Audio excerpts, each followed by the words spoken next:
Hello, my dear friends. It's been a while. I was so used to making a video every week, and here I stopped for a few weeks, probably 3, maybe even 4. So I really missed you all. There's lots I know in Israel we used to say lots of water went under the bridge in the Jordan River. So same here.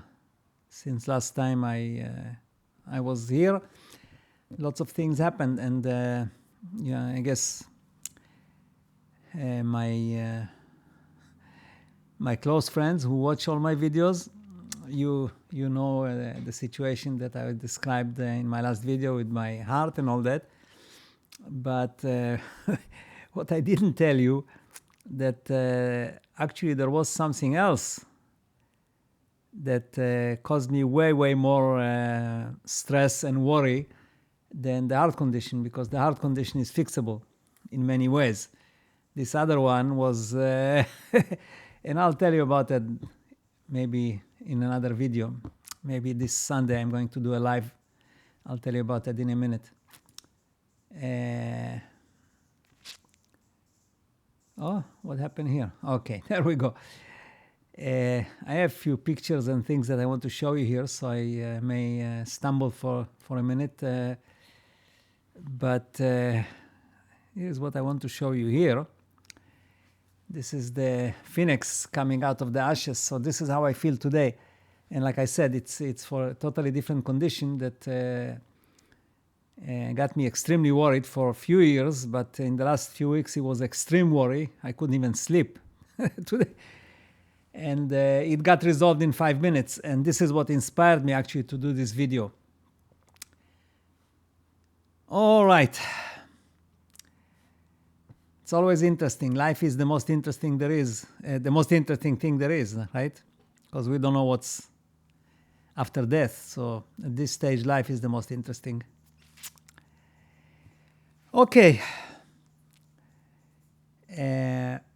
So today I want to talk about 3 topics, but the main one is actually at the end, and it has to do with what happened to me. But there is a lot of stuff for you to take home from this video. Probably one of the most informative in practical ways for you. So the first topic I want to talk about is uniting heart and mind, and that's I was inspired by somebody who asked this question: how do you unite heart and mind?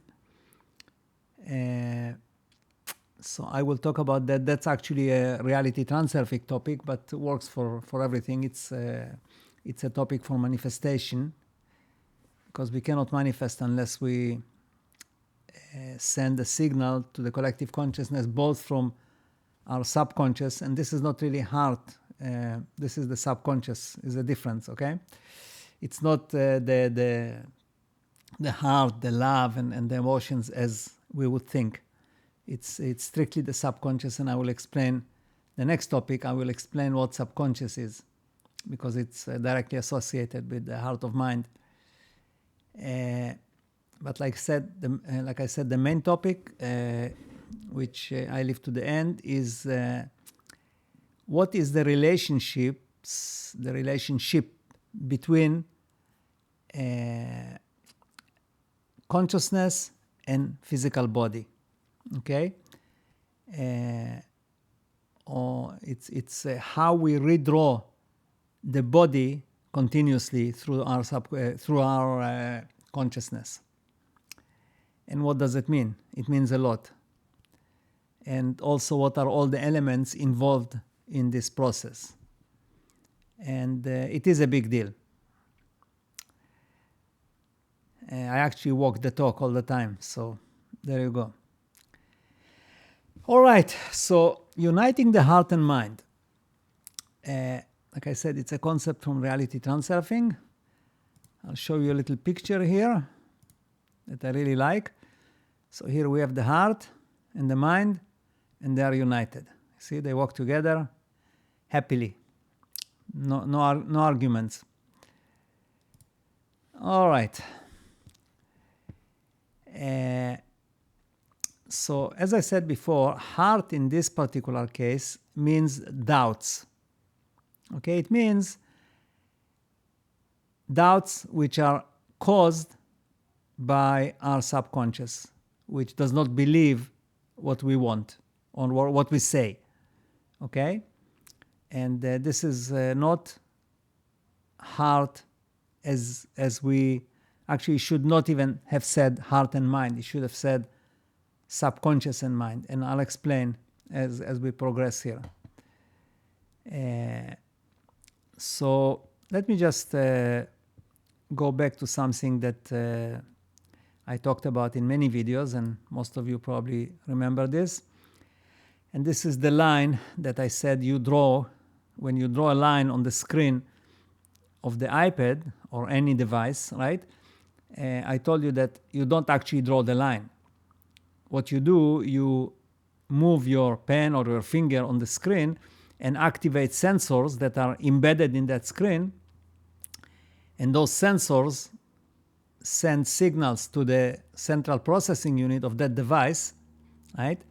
And in return, we get millions of little dots that look like a line. So we don't really draw the line. We just tell the computer where to draw the line. And in our reality, it's the same thing. The process of manifesting or creating a reality is actually the same way like this. We draw a line with our thoughts and other elements that I will describe in a minute. And in return, we get from the central computer, which in our case is the programmer, the architect, we get our reality, right? Let me go back here. Okay. So you see, the thing is that the mind cannot by itself create our reality. It needs to go through that black box called subconscious. And if it doesn't pass, then you don't get that reality.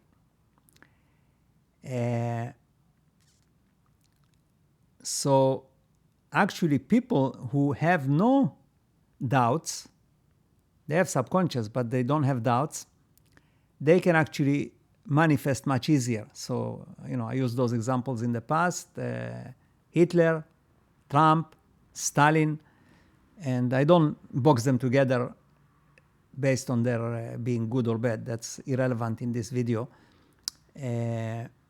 But they all had, and one of them still have, no doubts.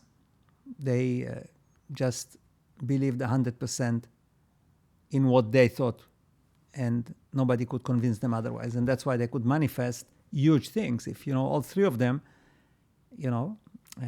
good, bad, again, is irrelevant, but they actually manifested stuff that we can't even dream about. And that's the reason. The reason is that they have no doubts, and the reason they have no doubts is they never, ever blame themselves for anything. Everything was somebody else's fault. So to them, they were always perfect. So they have no doubts. They know that whatever they do is right. And their subconscious has no experience of them ever being wrong. So it didn't have any wounds, you see? And then everything that their mind desires goes straight through that black box of subconscious. So what is subconscious? I'm redefining stuff here. I'm sure that scientifically or in any other videos, all these things are described in a different way, but this is how I receive the information. So I'm telling you what I get. I don't take credit for it. So what subconscious is really is a database for the conscious mind, okay?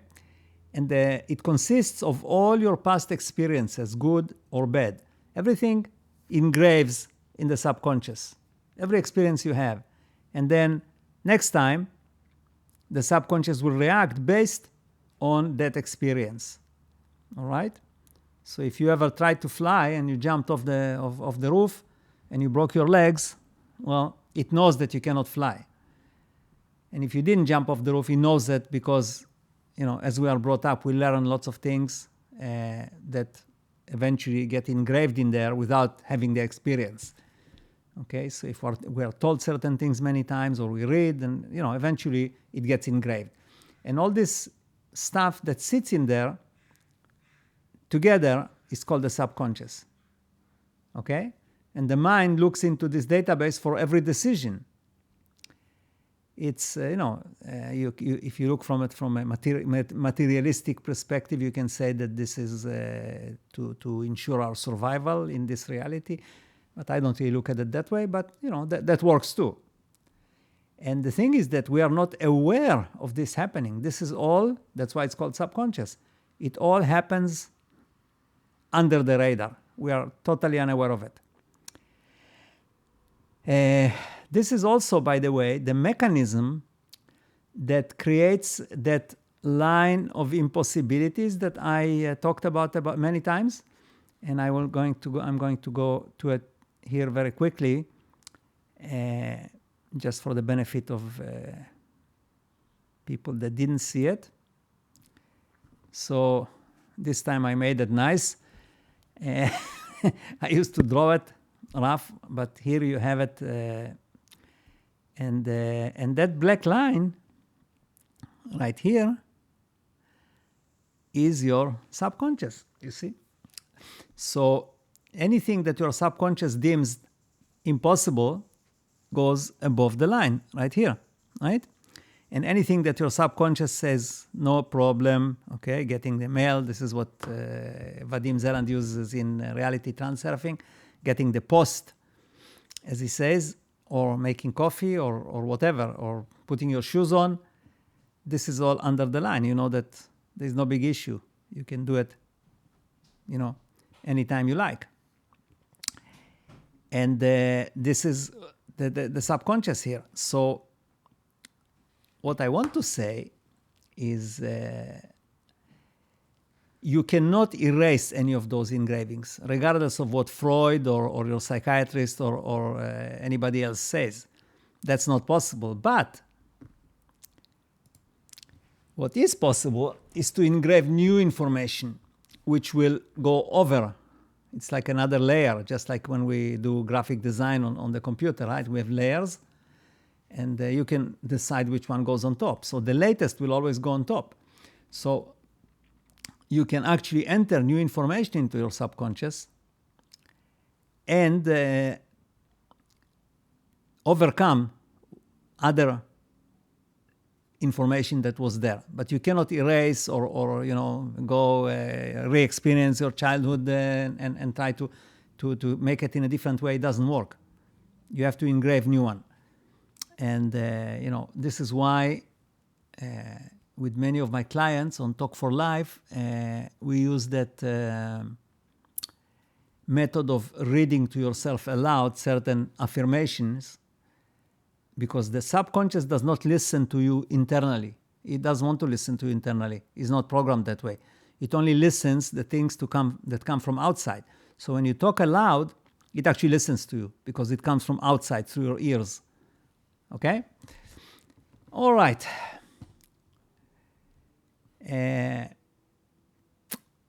Now this is the main topic here.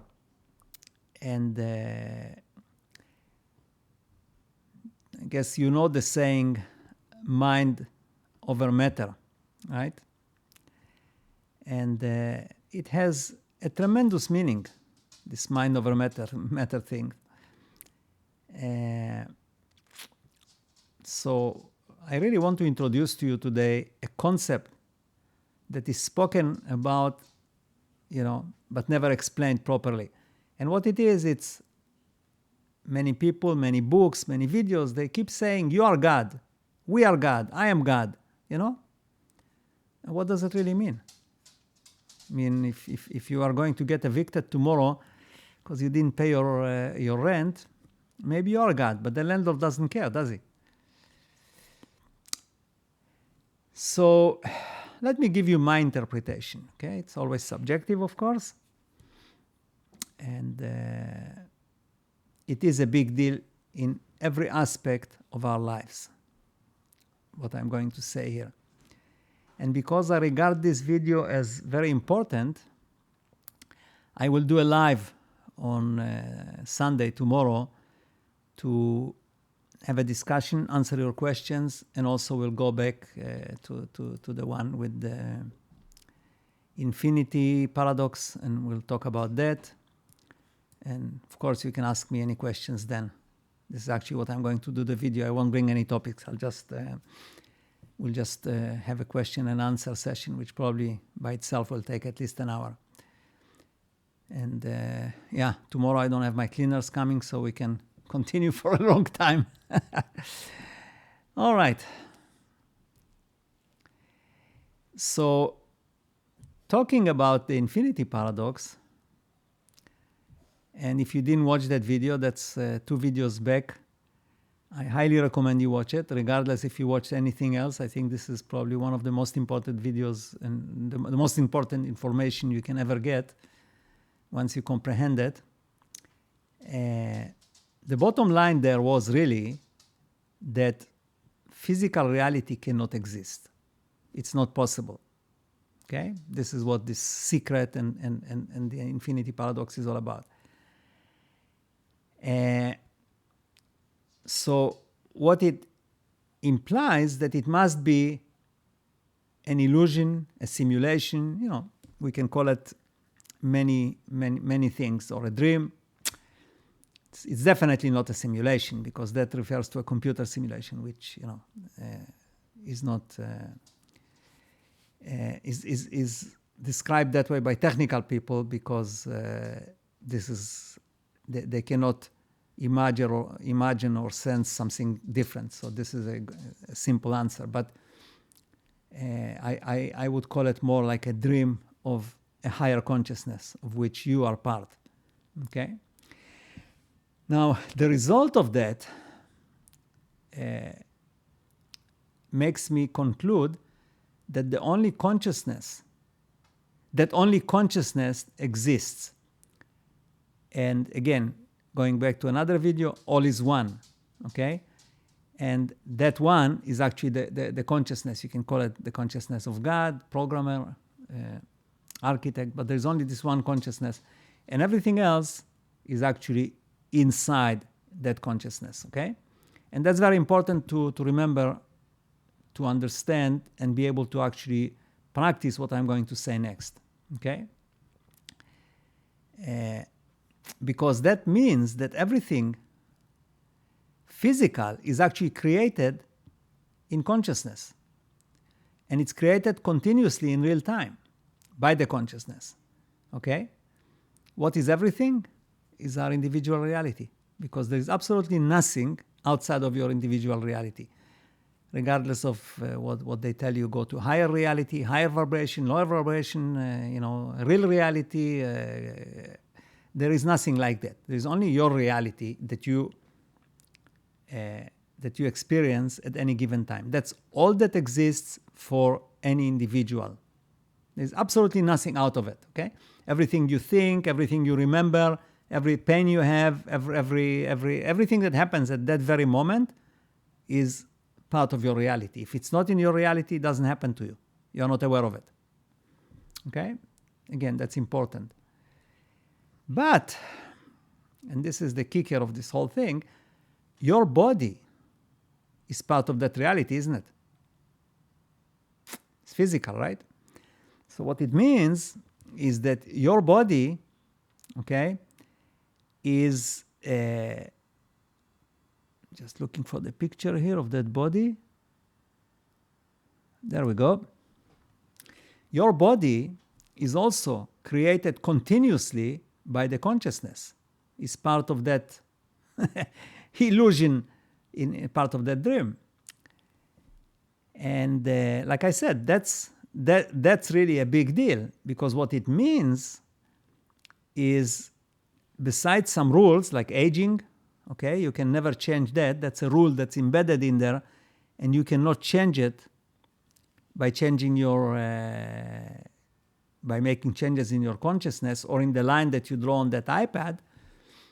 there are few rules, and like I said, this aging is one of them. Everything else is actually malleable. Okay? Any illness you get, you created. Any healing you manage to bring, you created. And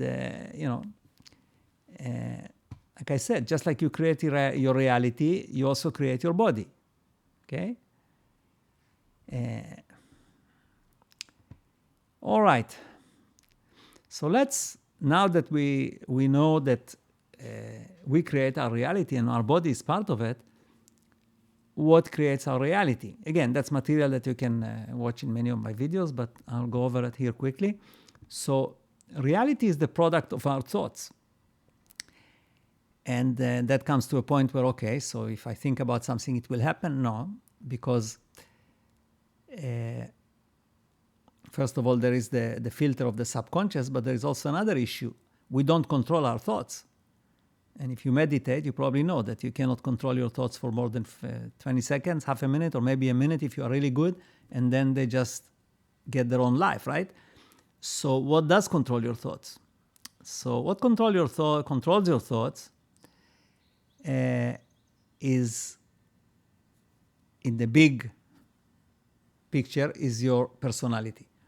And the personality you got, you have no control over what personality you get. It's a big lottery in the sky, and you got a personality. And this actually is your destiny, because it creates your thoughts, and your thoughts creates your reality. And they do it via attitudes, emotions, trauma, stress, euphoria, and there's probably a few other things here that I didn't list, but those are the things that thoughts, okay, use as tools to create your reality and to create your body. So you see, trauma, for example, can bring illness, and trauma can also bring cure. And this is all in the mind. Okay, I'll bring you some real examples of how that works, and from my own experience, but I will go in a certain order to get there. So you probably, the ones of you that are kind of familiar with the Bible, you know that all healings in the Bible are spiritual. There's no physical healing in the Bible. Now I'm talking about the Old Testament, but I think it's also in the New Testament, because there we have Jesus, right? And how did Jesus heal? He didn't use penicillin or any of this, right? He just, according to what it says, he laid his hands on them and cured them. So how did he do it? And let's keep religion out of it, okay? So there's no God involved here or anything like that, okay? But I believe that he did what they say he did. So here is another example. I'll go to the Torah. There is a passage, and I will maybe put reference in the description so you can look at it for yourself. But in the Torah, there is a process where, they don't really respect women so much in the Torah. The man is the king. So if the husband becomes suspicious, they call it jealous. He becomes jealous that he feels that his wife committed adultery. There is a process to test that. And I'll read it to you here in a translation. The priest shall take sacral water in the earthen vessel, and taking some of the earth that is on the floor of the tabernacle, the priest shall put it into the water. So he's going to put this earth from the floor of the holy place that was basically the temple in the desert. He's going to put it in the water. Once he has made, then he makes the woman drink that water. Once he had made the woman drink the water, if she has defiled herself by breaking faith with her husband, the spell-inducing water shall enter into her and bring on it shall enter into her to bring on bitterness, so that her belly shall distend and her thigh shall sag. and the wife shall become a curse among her people. Okay, you see? So here is mind over body, right? She drinks this water. They call it the water of bitterness, or the bitter water. And if she did have an affair, physical stuff happens to her body. I mean, big time, right? But if the woman has not defiled herself and is pure, she shall be unharmed and able to retain seed. Okay? So this is an example of how the mind, with the subconscious, actually creates the body all the time. And you see it already from those days. And like I said, in the Bible, there is no physical healing. It's always they are told to go to the priest. Now, today, we know Reiki, we know pranic healing, we know crystal healing, we know quantum healing, we know Qigong, I guess it's called, right? There is also remote healing, and they are all real because they all do the same thing, right? They all work via our consciousness. Because in the consciousness, there is a key for every illness. It's just that, when you make a change, it will change the body. Some of them are immediate, and I'll give you some example here. And some of them, they happen over time. So let me give you some examples from my real life, okay? When I was young, when I was a child, I used to get colds all the time. I was more sick than not sick, with flu and fever, and my voice was gone. And by the way, this is also obviously created by my subconscious because I had a broken home when I was a child. At the age of 9, I already didn't live in the house anymore, like not with my parents. Because my mom was considered insane, and she was fighting with me all the time. I didn't know at that time she had this post-term forum, whatever it's called, after I was born, but those days she was considered crazy. So I guess as a result, one of the things that my subconscious did to my body made me sick all the time. Anyway, so one of those times I was really sick. I had very high fever. I was in bed. I was 11 at that time, and we already lived in Israel. And my uncle, my father's brother, he was a millionaire. He lived in Milan, in Italy, and he came to visit. And we lived in some kind of a village with a house with no electricity. And he brought me a little camera, but a real one with film and everything in it. And I was very technical from a young age. Today I'm spiritual, but my background is very technical. And when I saw that camera, I was totally healed in seconds. I was totally healed. Like I had no fever anymore. I didn't feel any sickness. I was like totally healed. And it didn't, at least at this time, it never came back. Of course, at that time, I didn't know what it means, but today I can understand why it happened. And it's amazing because it happened to me. It's not like I'm reading some story on Google. I was healed instantly. Okay? I'll give you another case. When I got divorced from my first wife, at some point she brought a court case against me for money. And when the courier came and delivered the papers, I got the flu. It happened, not instantly, but the next day I woke up with a really bad flu. So here is the opposite. And I'm very sensitive to this kind of legal that really scares me. I don't know why. It's always been that way. Okay, I'll give you another example.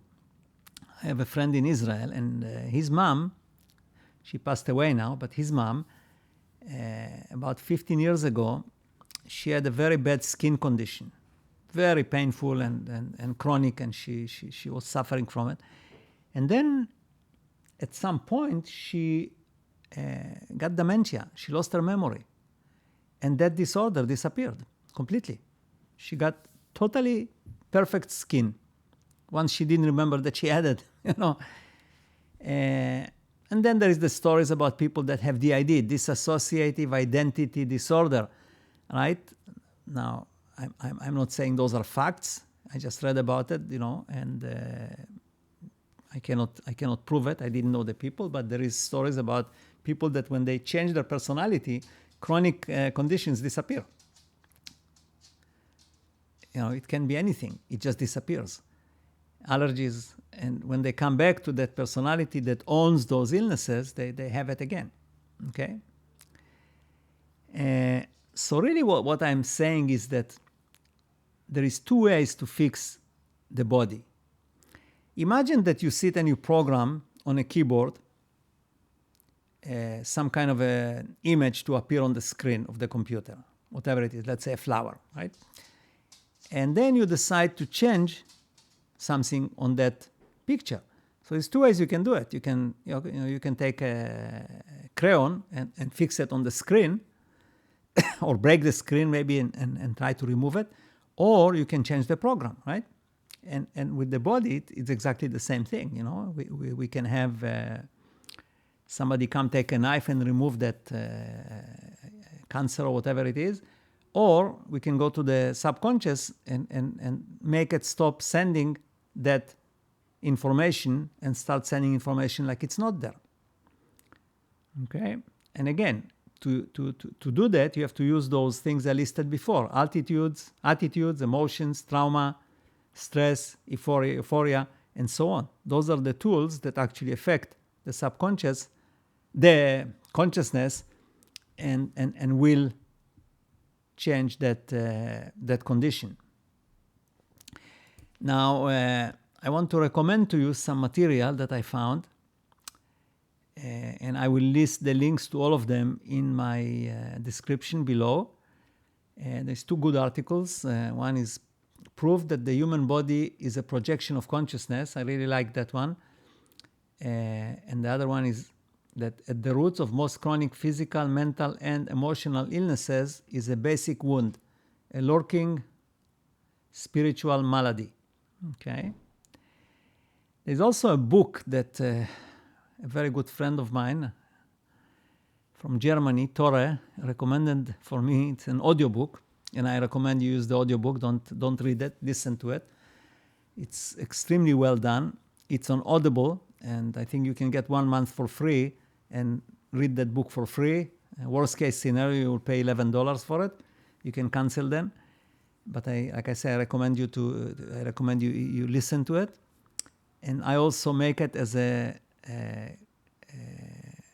compulsory reading for all my clients now, especially in these new programs that I'm developing. And the book is called The Magician's Way. Okay? And like I said, I'll put a link to Amazon, and you can download it and listen to it. Okay. I wanted to mention something. Maybe it will sound like a little bit of a promotion for myself, but it doesn't matter. I guess I am allowed to do that too. But important for me to tell you that is that when I talk to people who become my clients on talkforlife.com, and you can actually, when I talk to people, somehow it makes changes to their consciousness, and it affects them in ways that cannot be explained, I think, in a scientific or materialistic way. And you can actually read about it. I'll include the link here in the testimonials, the feedback that people leave on my site. And that's been happening for many years, Healing Olive and so on. And the reason for it is that somehow, and I cannot really tell you exactly what the mechanism is, but when I connect with people, it doesn't matter which way, it makes that change and affects the reality. And that's actually the reason why I called this website, this process, Talk for Life, because it is. We talk for life. Okay? All right. It's an affirmation that I recommend you use in your meditations or wherever. It comes from another friend of mine here, Tash. And what it says is, I am the key to the universe. I am the key to the universe. Try that. Very powerful. Okay, so this is all for today. Let me just see if I didn't miss anything. Oh, I want to show you the picture of the bitter water with the priest. I just thought that was a cute picture. All right. And like I said, since I haven't seen you in a while, I will see you tomorrow at 11. I'll come live. And we'll have a Q&A and a discussion and questions. And I will try to answer anything that I missed maybe on YouTube from your comments. And until then, stay happy and healthy. It always goes together. Take care.